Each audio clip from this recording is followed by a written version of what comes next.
Baik, sebelumnya perkenalkan nama saya Almira dari Prodi Teknologi Pendidikan.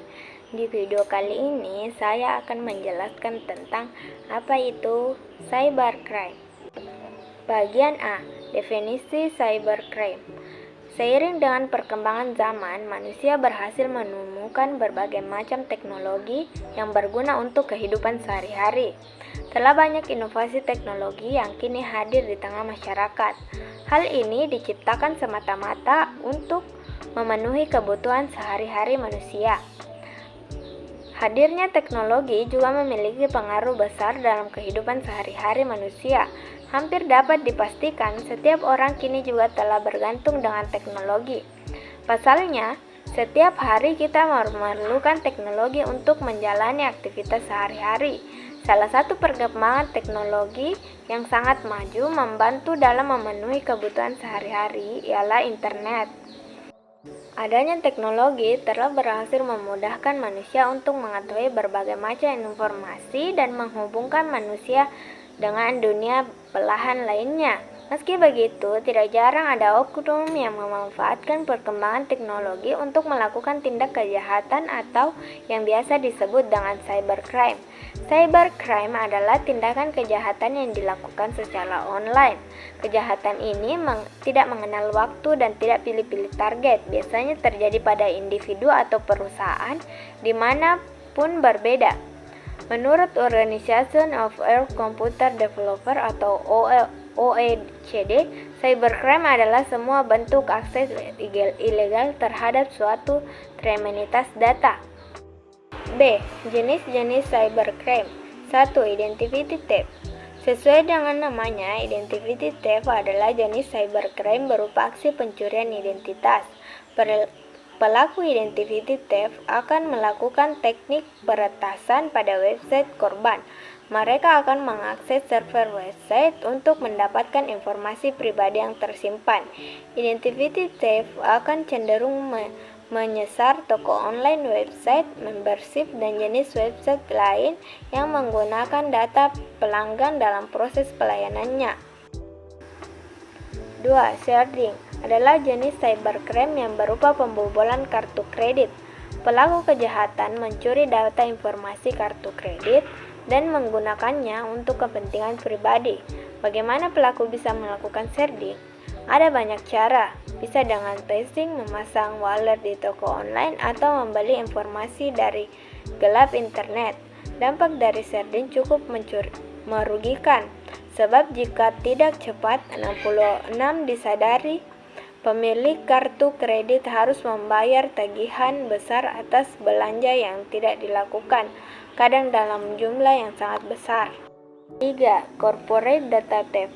Corporate data theft mirip dengan identity theft. Bedanya, jenis cybercrime ini menyasar data perusahaan.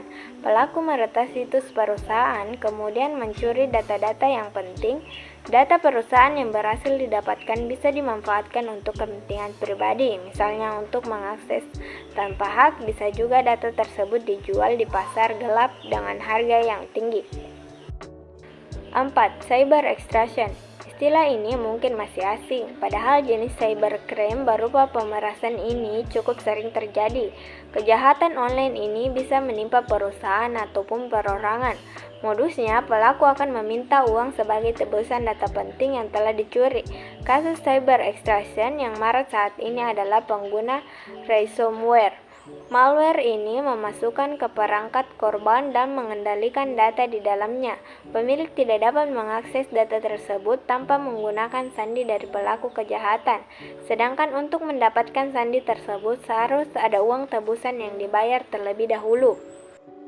Cyber espionage adalah jenis cybercrime yang memata-matai target terlebih dahulu, seperti lawan politik, kompetitor suatu perusahaan, atau bahkan pejabat negara lain. Pelaku menggunakan teknologi canggih untuk memata-matai secara online.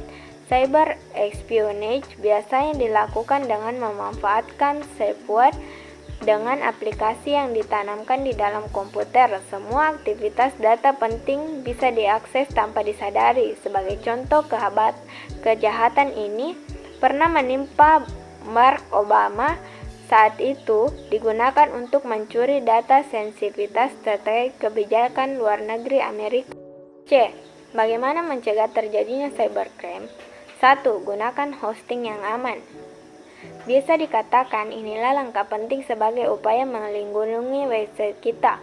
Layanan hosting dengan perlindungan keamanan khusus dapat membantu kita mencegah aksi cybercrime. Salah satunya adalah Neoster yang memiliki fitur Immunity 360. Fitur ini mampu memberikan proteksi dari serangan malware, beberapa di antaranya dengan adanya Fortified Defense untuk memblokir ancaman secara real-time dan pencegahan manajemen yang mengupdate software ke versi terbaru secara otomatis.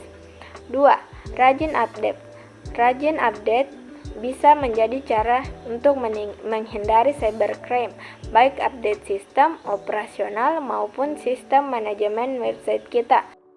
Sebagai contoh, jika kita menggunakan Windows, kita akan selalu mendapatkan notifikasi adanya update.